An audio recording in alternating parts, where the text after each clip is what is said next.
வணக்கம். வேந்தரின் கண்ணுறங்கும் வேளை இரவு செய்திகளுக்காக பிரீதா. முதலில் தலைப்புச் செய்திகள். வெளி மாநிலங்களில் நீட் தேர்வு மையங்கள் மன உளைச்சலுடன் செல்வதாக மாணவர்கள் வேதனை.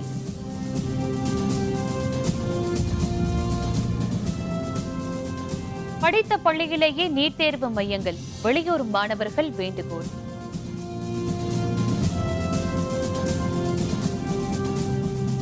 முன்னுதாரணமாக திகழும் சென்னை பல்கலைக்கழகம் பட்டமளிப்பு விழாவில் குடியரசுத் தலைவர் புகழாரம்.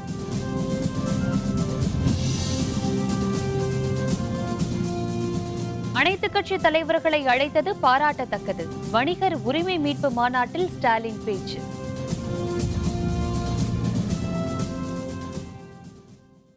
மருத்துவ மாணவர் சேர்க்கைக்கான அகில இந்திய நுழைவுத் தேர்வு எனும் நீட் தேர்வு நாடு முழுவதும் நாளை நடைபெறுகிறது. 13 லட்சத்திற்கும் அதிகமான மாணவர்கள் இந்த தேர்வை எழுதுகின்றனர். அரசு மற்றும் தன்னாட்சி தகுதி பெற்ற மருத்துவக் கல்லூரிகளில் மருத்துவ மாணவர் சேர்க்கைக்கான அகில இந்திய நுழைவுத் தேர்வு நாளை நடைபெறுகிறது.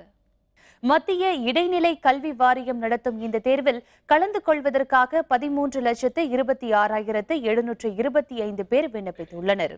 இதற்கான தேர்வு 7ஆம் தேதி நடைபெறும் என்று அறிவிக்கப்பட்டிருந்த நிலையில் நாடு முழுவதும் 136 நகரங்களில் இந்த தேர்வு நடைபெறுகிறது. இதற்கான 2255 தேர்வு மையங்கள் அமைக்கப்பட்டுள்ளன.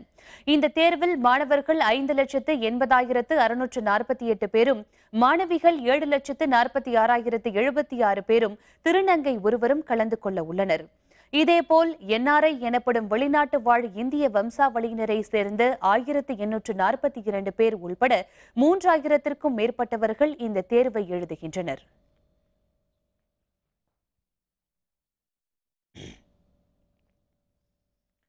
நீட் தேர்வில் பங்கேற்கும் மாணவர்கள் தேர்வு மையத்தில் பின்பற்ற வேண்டிய வழிமுறைகள் குறித்து மத்திய இடைநிலை கல்வி வாரியமான CBSE அறிவித்துள்ளது. மருத்துவ படிப்புக்கான தேசிய தகுதி மற்றும் நுழைவுத் தேர்வு எனப்படும் நீட் தேர்வு நாளை காலை 10 மணி முதல் 1 மணி வரை நடைபெறுகிறது. 9:30 மணிக்கு பின் வருபவர்கள் தேர்வு மையத்திற்குள் அனுமதிக்கப்பட மாட்டார்கள் என அறிவிக்கப்பட்டுள்ளது. மாணவர்கள் அரைக்கை சட்டை அணியலாம், முழுக்கை சட்டை அணியக்கூடாது, குர்தா பைஜாமா அணியக்கூடாது, ஷூ, பெல்ட், தொப்பி அணியக்கூடாது, மோதிரம், சங்கிலி, கம்மல், மூக்குத்தி, வளையல் உள்ளிட்ட எந்த வகையான நகைகளும் அணியக்கூடாது, தலையில் பூ வைத்திருக்கக்கூடாது, தேர்வு எழுதுவோர் கொண்டுவரும் பொருட்களை பாதுகாக்க தேர்வு மையத்தில் எந்த ஏற்பாடுகளும் செய்யப்படாது, அச்சிட்ட அல்லது எழுதிய தாள், துண்டுத்தாள், ஜியாமெட்ரி பாக்ஸ், கால்குலேட்டர், செல்பேசி, ப்ளூடூத், ATM, கிரெடிட் அட்டைகள் உள்ளிட்டவை கொண்டு செல்லக்கூடாது, கை கடிகாரம், கேமரா, காப்பு முதலிய உலோகப் பொருட்கள், உணவுப் பொருட்கள், தண்ணீர் பாட்டில் ஆகியவற்றை கொண்டு செல்லக்கூடாது, தடை செய்யப்பட்ட பொருட்களை தேர்வு மையத்திற்குள் கொண்டு செல்லப்பட்டது கண்டுபிடிக்கப்பட்டால் அவர்களின் தேர்வு ரத்து செய்யப்படும் உள்ளிட்ட மாணவர்கள் பின்பற்ற வேண்டிய பல்வேறு வழிமுறைகளை CBSE அறிவித்துள்ளது. நீட் தேர்வு எழுத கேரளத்தில் தேர்வு மையம் ஒதுக்கியதால் மிகுந்த மன உளைச்சலுக்கு ஆளாகியுள்ளதாக நாகர்கோவில் ரயில்வே நிலையத்திற்கு ரயிலேற வந்த மாணவ மாணவியர் வேதனை தெரிவித்தனர். இந்த வருடத்திற்கான நீட் தேர்வு நாளை நடைபெற உள்ளது. தமிழகத்தின் குமரி, நெல்லை, தூத்துக்குடி, கோவில்பட்டி உள்ளிட்ட தென் மாவட்டங்களை சேர்ந்த நீட் தேர்வு எழுதும் மாணவ மாணவிகளுக்கு கேரள மாநிலத்தில் எர்ணாகுளம், கொச்சி போன்ற பகுதிகளில் தேர்வு மையங்கள் ஒதுக்கப்பட்டுள்ளன. அவர்கள் கேரளத்தில் தேர்வு எழுத செல்வதற்காக இன்று நாகர்கோவில் ரயில்வே நிலையத்திற்கு வந்தனர். பெரும் அளவில் செலவு செய்து சென்றாலும் மொழி தெரியாமலும் வெகு தூர அலைச்சல் காரணமாகவும் மிகுந்த மன உளைச்சலுக்கு ஆளாவதாக மாணவ மாணவிகள் தெரிவித்தனர். நான் இங்கே கோயில்பட்டிலேருந்து நாகர்கோவில் வந்து அதுக்கப்புறம் நாகர்கோவிலேருந்து எர்ணாகுளம் போகிறேன். அது வந்து ரொம்ப கஷ்டமாக இருக்குது. அதுவும் இல்லாமல் இது எங்கள் செலவில் தான் நாங்கள் போகிறோம். கவர்மெண்ட் சொன்ன மாதிரி எந்த பணமும் எங்களுக்கு கொடுக்கல இது வரைக்கும். இது தமிழ்நாடுக்குள்ளேயே சென்டர் போட்டோன்னா எங்களுக்கு கொஞ்சம் ஈஸியாக இருக்கும். நீட்டு இதனால் பாதி பேர் எழுதாமலே போயிட்டாங்க. ராஜஸ்தான் அது மாதிரி சென்டர்லாம் போட்டிருக்காங்க. அதனால் இந்த சென்டர் வந்து தமிழ்நாடுக்குள்ளேயே போட்டோன்னா ரொம்ப பேர் நீட் எழுத வருவாங்க. இங்கேருந்து என் பேரண்ட்ஸ்லாம் கூப்பிட்டு அப்பா வெளியே தான் வேலை பார்க்காங்க. இதுக்காண்டியே வந்து அவங்களோட சம்பளத்தெல்லாம் விட்டுட்டு அங்கே கூப்பிட்டு போகிறாங்க. இது வந்து அங்கே போய் எங்கே தங்கன்னு கூட எனக்கு தெரியல. எப்படி எக்ஸாமுக்கு ப்ரிப்பேர் ஆகணும்னா மைண்டில் வந்து கொஞ்சம் ஃப்ரீயாக இருக்கணும். இப்போவே ஜேர்னி டைமில் ரொம்ப ஸ்ட்ரெஸ்ஸாக இருக்குது எங்களுக்கு. எப்படி போய் எக்ஸாம் எழுதுன்னு எனக்கு தெரியல. எங்களுக்கு இந்த ஸ்டேட்லேயே போட்டிருந்தா கூட கொஞ்சம் யூஸ்ஃபுல்லாக இருந்திருக்கும். ஸோ நெக்ஸ்ட் இயராவது அவங்களுக்கு இந்த ஸ்டேட்டில் போட்டால் அவங்க கூட கொஞ்சம் நல்லா பெர்ஃபார்ம் பண்ணுவாங்க. இந்த வருஷம் தான் +2 படித்து நீட்டுக்காக எக்ஸாம் இதுக்காக எர்ணாகுளம் போகுது. எர்ணாகுளத்தில் போகிறதுனால என்னுடைய வேலையும் லீவை போட்டு அங்கிட்டுக்கிட்ட கூட 3 நாள் ஆகுது. இதோட இன்றைக்கி நாளைக்கு நாளை கழிச்சு 3 நாள் போக வேண்டியிருக்கு. அதனால் நீங்கள் அந்தந்த மாநிலத்தில் போடுறதுக்கு வழி செய்யணும்னு கேட்டுக்கொள்கிறேன்.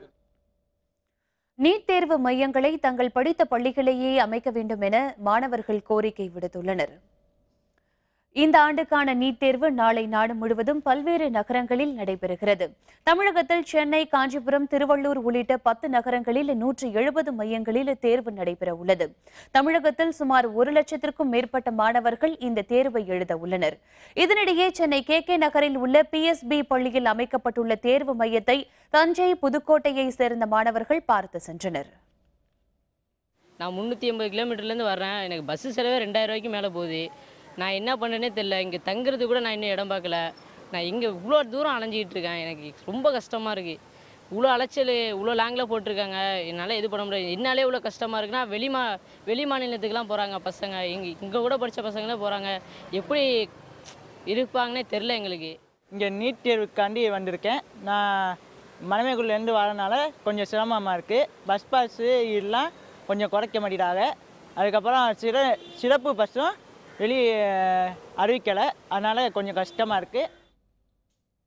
வெளி மாநிலங்களுக்கு சென்று நீட் தேர்வு எழுதும் புதுச்சேரி மாநில மாணவர்களுக்கு பயணப்படி மற்றும் 1500 ரூபாய் பணம் வழங்கப்படும் என முதல்வர் நாராயணசுவாமி தெரிவித்துள்ளார்.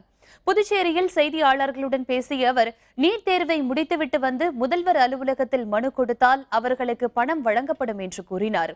காவிரி மேலாண்மை வாரியம் அமைக்காமல் தமிழகம் மற்றும் புதுச்சேரியை மத்திய அரசு வஞ்சித்து வருவதாக நாராயணசுவாமி குற்றம் சாட்டினார். கர்நாடக தேர்தலை காரணம் காட்டி காவிரி மேலாண்மை வாரியத்தில் தலையிடாமல் இருப்பது கண்டிக்கத்தக்கது என அவர் குறிப்பிட்டார். நீட் தேர்வு எழுதுகிறவர்கள் நாளைய தினம் அவர்களுக்கு தேர்வு இருக்கிறது. அது வேறு மாநிலத்துக்கு இருந்தால் பயணப்படி மற்றும் ஒவ்வொரு மாணவ மாணவியருக்கும் 1500 ரூபாய் பணம் கொடுப்பது என்று நாங்கள் முடிவு செய்திருக்கிறோம். இந்திய பல்கலைக்கழகங்களுக்கு சென்னை பல்கலைக்கழகம் முன்னுதாரணமாக திகழ்கிறது என குடியரசுத் தலைவர் ராம்நாத் கோவிந்த் புகழாரம் சூட்டியுள்ளார். 2 நாள் பயணமாக தமிழகம் வந்த குடியரசுத் தலைவர் ராம்நாத் கோவிந்த் வேலூரில் நடைபெற்ற பல்வேறு நிகழ்ச்சியில் நேற்று பங்கேற்றார். இதனையடுத்து சென்னை திரும்பிய ராம்நாத் கோவிந்த் ஆளுநர் மாளிகையில் நேற்றிரவு தங்கினார். பின்னர் இன்று காலை நடைபெற்ற சென்னை பல்கலைக்கழக 160வது பட்டமளிப்பு விழாவில் பங்கேற்றார். மாணவர்களுக்கு பட்டங்களை வழங்கி பேசிய குடியரசுத் தலைவர் ராம்நாத் கோவிந்த் தமிழ் மொழி தொன்மையானது என தெரிவித்தார். My congratulations to all of you, especially to the graduating students and to all others associated with this illustrious university. From the middle of the 19th century, the University of Madras has been a cornerstone of our nation-building project. It is among the institutions responsible for the strong foundations of education, intellectual advance, and knowledge production in India, particularly in the south of our country. பட்டமளிப்பு விழாவில் ஆளுநர் பன்வாரிலால் புரோஹித், துணை முதல்வர் ஓ பன்னீர்செல்வம், உயர்கல்வித்துறை அமைச்சர் KP Anbazhagan ஆகியோர் பங்கேற்றனர். இதனையடுத்து வேளச்சேரியில் உள்ள குருநானக் கல்லூரி விழாவில் பங்கேற்ற குடியரசுத் தலைவர் ராம்நாத் கோவிந்த் மதியம் தனி விமானம் மூலம் தில்லி புறப்பட்டார்.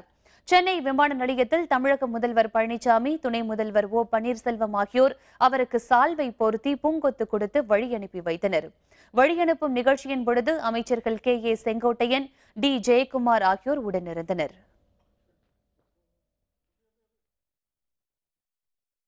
அனைத்துக் கட்சி தலைவர்களையும் வணிகர் உரிமை மீட்பு மாநாட்டுக்கு அழைத்து கோரிக்கைகளை வைத்திருப்பது பாராட்டுக்குரியது என்று திமுக செயல் தலைவர் MK ஸ்டாலின் தெரிவித்துள்ளார்.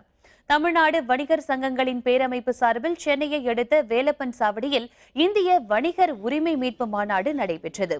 அமைப்பின் தலைவர் AM விக்ரமராஜா தலைமையில் நடைபெற்ற மாநாட்டில் திமுக செயல் தலைவர் MK ஸ்டாலின், விடுதலை சிறுத்தைகள் தலைவர் தொல் திருமாவளவன், மக்கள் நீதி மய்யம் கட்சி தலைவர் கமல்ஹாசன் உள்ளிட்டோர் பங்கேற்றனர்.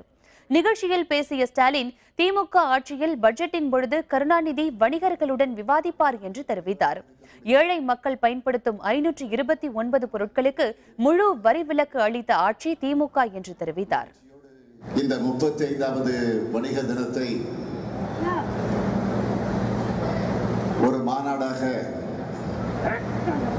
மிகுந்த எழுச்சியோடு ஏற்றத்தோடு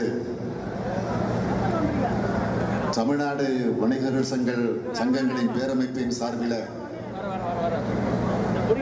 அதனுடைய தலைவராக இருக்கக்கூடிய நம்முடைய அன்புக்குரிய விக்ரமராஜ் அவர்கள் எழுச்சியோடு ஏற்றத்தோடு நடாத்தி கொண்டிருக்கிறார்கள். விழாவில் பேசிய மக்கள் நீதி மய்யத்தின் தலைவர் கமல்ஹாசன் தமிழகத்தின் இழந்த மாண்பை மீட்க வேண்டும் என்று குறிப்பிட்டார். கிராம சபை கூட்டங்களில் வணிகர்கள் தவறாமல் கலந்து கொள்ள வேண்டும் என்றும் அவர் கேட்டுக்கொண்டார். பார்லிமெண்ட் போட்டதை எதிர்த்து குரல் கொடுக்கக்கூடிய ஒரு பலமான சக்தி இந்த கிராம சபை.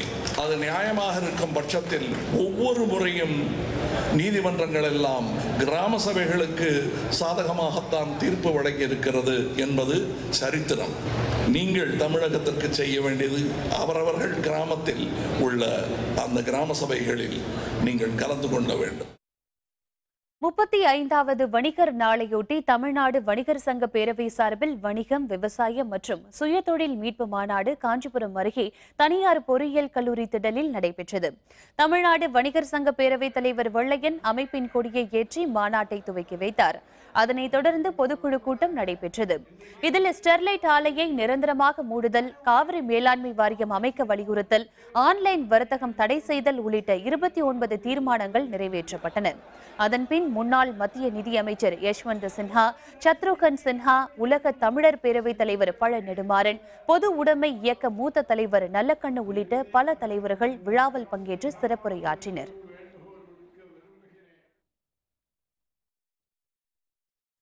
தவறான முடிவால் மாணவர்களுக்கு பாதிப்பு, சிபிஎஸ்இ மீது டிடிவி தினகரன் குற்றச்சாட்டு. விவரம் விளம்பர இடைவேளைக்கு பிறகு.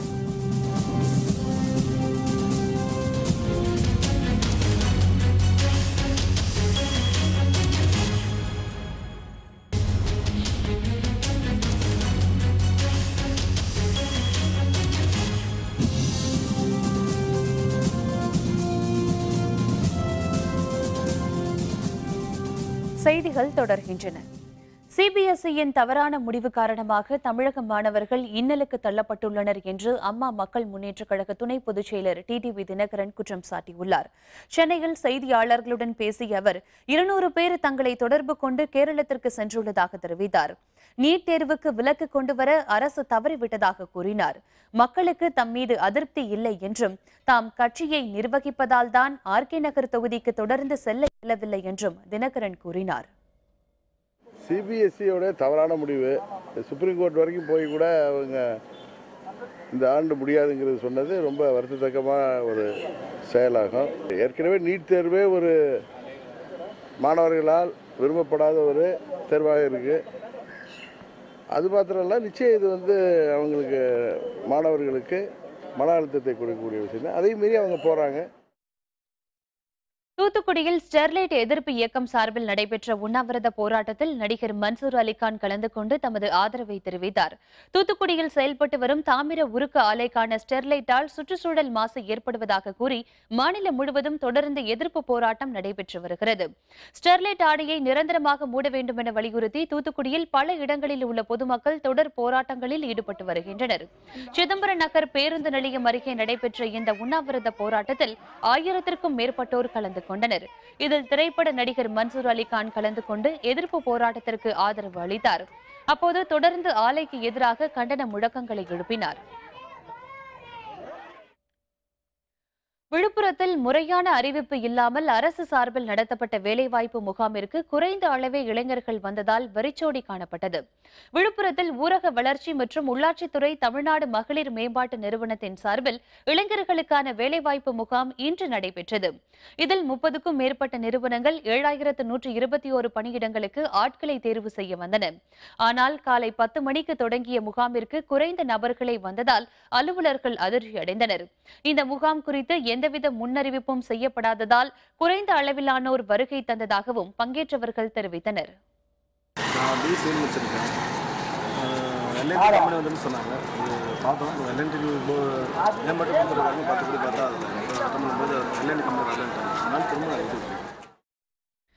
சேலத்தில் நடைபெற்ற 13ஆம் ஆண்டு திருவையாறு நிகழ்ச்சியில் 400க்கும் மேற்பட்ட இசை கலைஞர்கள் பங்கேற்றனர்.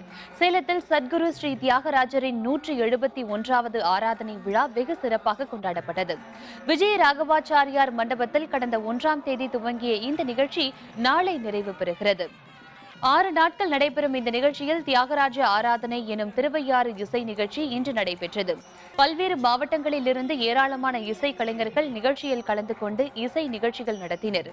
இதனைத் தொடர்ந்து வீணை, மிருதங்கம், வயலின், நாதஸ்வரம் உள்ளிட்ட 400க்கும் மேற்பட்ட இசை கலைஞர்கள் குழு குழுவாக தங்களது இசை கருவிகள் துணையுடன் தியாகராஜரின் பக்தி பாடல்களை பாடி மகிழ்ந்தனர்.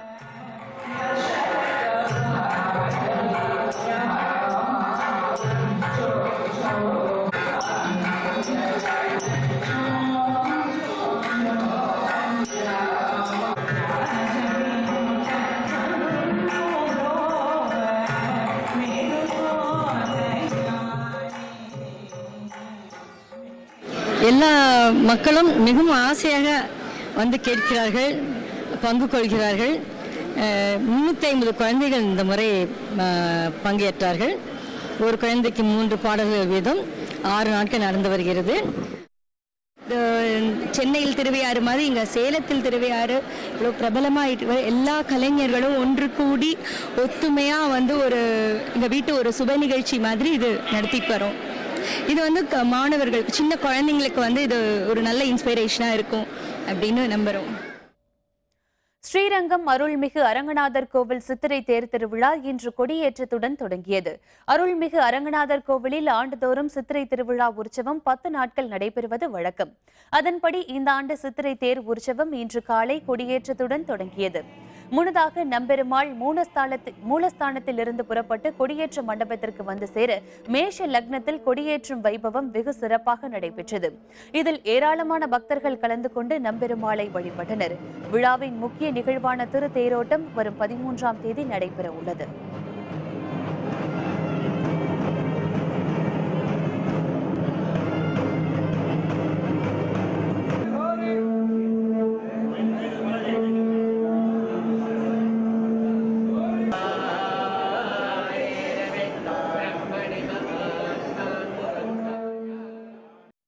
நூற்று 27 ரன்களில் சுருண்டது பெங்களூரு அணி. 6 விக்கெட் வித்தியாசத்தில் சென்னை அபார வெற்றி. விவரம் விளம்பர இடைவேளைக்கு பிறகு.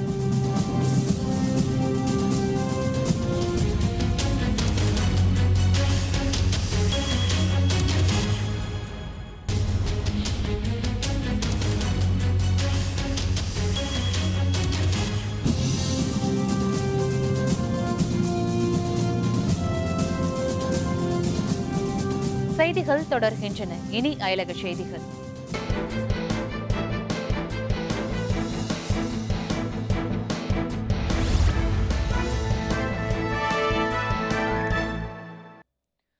தென்கொரிய எல்லையில் வடகொரியாவுக்கு எதிரான துண்டு பிரசுரங்களை அனுப்ப முயன்ற தென்கொரிய போராட்டக்காரர்களுக்கும் காவல்துறையினருக்கும் இடையே மோதல் ஏற்பட்டது.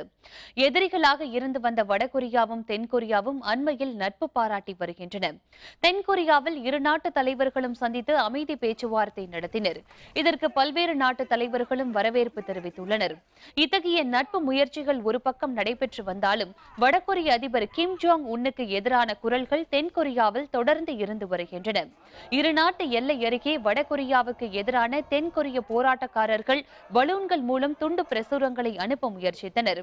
அதை காவல்துறையினர் தடுத்தனர். இதனையடுத்து இரு தரப்பினருக்கும் இடையே மோதல் ஏற்பட்டது.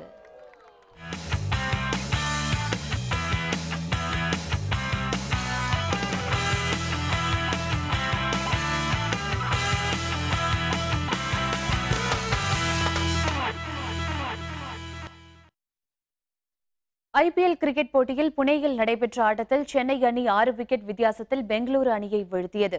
ஐபிஎல் தொடரின் 35வது லீக் ஆட்டம் புனேயில் நடைபெற்றது. ராயல் சேலஞ்சர்ஸ் பெங்களூருக்கு எதிராக சென்னை சூப்பர் கிங்ஸ் டாஸ் வென்று பந்து வீச்சை தேர்வு செய்தது. தொடக்க வீரர்களாக பெங்களூரு அணியின் மெக்கல்லம், பார்த்திவ் பட்டேல் ஆகியோர் களமிறங்கினர். மெக்கல்லம் 5 ரன்கள் எடுத்த நிலையில் ஆட்டமிழந்தார். பார்த்திவ் பட்டேல் அதிரடியாக ஆடி 53 ரன்கள் எடுத்து ஆட்டமிழந்தார். விராட் கோலி 11 பந்தில் 8 ரன்கள் மட்டுமே எடுத்தார். மற்ற வீரர்கள் ரன்களை குவிக்க தவறியதால் பெங்களூரு அணி 20 ஓவரின் முடிவில் 9 விக்கெட் இழப்பிற்கு 127 ரன்கள் எடுத்தது. 128 ரன்களை வெற்றி இலக்காக கொண்டு களமிறங்கிய சென்னை அணியின் வாட்சன் 11 ரன்களும், அம்பாதி ராயுடு 32 ரன்களும் எடுத்தனர். சுரேஷ் ரெய்னா 25 ரன்களும், தோனி 31 ரன்களும் எடுத்தனர். சென்னை அணி 18 ஓவர்கள் முடிவில் 4 விக்கெட் இழப்புக்கு 128 ரன்களை குவித்தது. இதன் மூலம் 6 விக்கெட் வித்தியாசத்தில் சென்னை அணி அபார வெற்றி பெற்றது. Fingers crossed we can pick up some key wickets through this middle.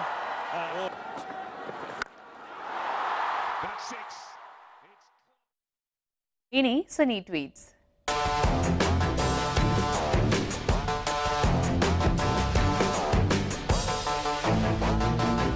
Kamal Haasan நடித்துள்ள விஸ்வரூபம் 2 படத்தில் சுமார் 17 காட்சிகளை நீக்கிவிட்டதாக தகவல்கள் வெளியாகியுள்ளது.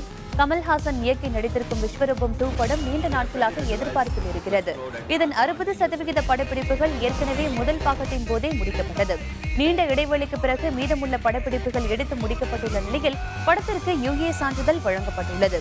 இதனிடையே படத்தின் ஹிந்தி பதிப்பில் மட்டும் சுமார் 17 காட்சிகளை நீக்கிவிட்டதாக கோலிவுட் வட்டாரங்கள் தெரிவிக்கின்றன.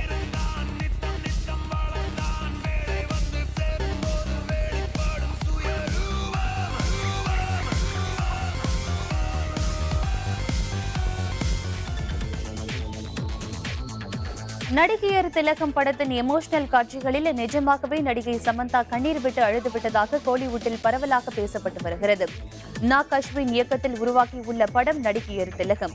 சாவித்திரியின் வாழ்க்கை வரலாற்றை அடிப்படையாக கொண்ட இந்த படத்தில் சாவித்திரியாக கீர்த்தி சுரேஷ் நடித்துள்ளார். சாவித்திரியின் வாழ்க்கை வரலாற்றை விவரிக்கும் பத்திரிகையாளர் வேடத்தில் சமந்தா நடித்துள்ளார். இதில் சமந்தாவுக்கு எமோஷனலான காட்சிகள் நிறையவே இருக்கிறதாம். சில காட்சிகளில் எமோஷனல் தாங்காமல் சமந்தா நிஜமாகவே கண்ணீர் விட்டு அழுதுவிட்டதாக கோலிவுட்டில் பேசப்பட்டு வருகிறது. தெலுங்கில் வருகிற 9ஆம் தேதியும் தமிழில் 11ஆம் தேதியும் இந்த படம் ரிலீஸ் ஆக இருக்கிறது. மீண்டும் தலைப்புச் செய்திகள். வெளி மாநிலங்களில் நீட் தேர்வு மையங்கள் மன உளைச்சலுடன் செல்வதாக மாணவர்கள் வேதனை.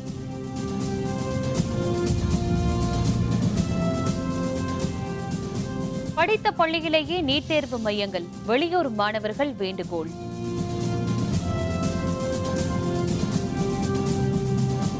முன்னுதாரணமாக திகழும் சென்னை பல்கலைக்கழகம் பட்டமளிப்பு விழாவில் குடியரசுத் தலைவர் புகழாரம்.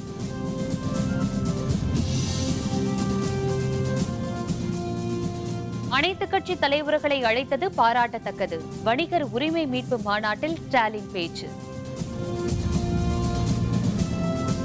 இத்துடன் வேந்தரின் கண்ணுறங்கும் வேளை இரவு செய்திகள் நிறைவடைந்தன. மீண்டும் நாளை காலை 8 மணிக்கு இளங்கதிர் காலை செய்திகளில் சந்திப்போம். வணக்கம்.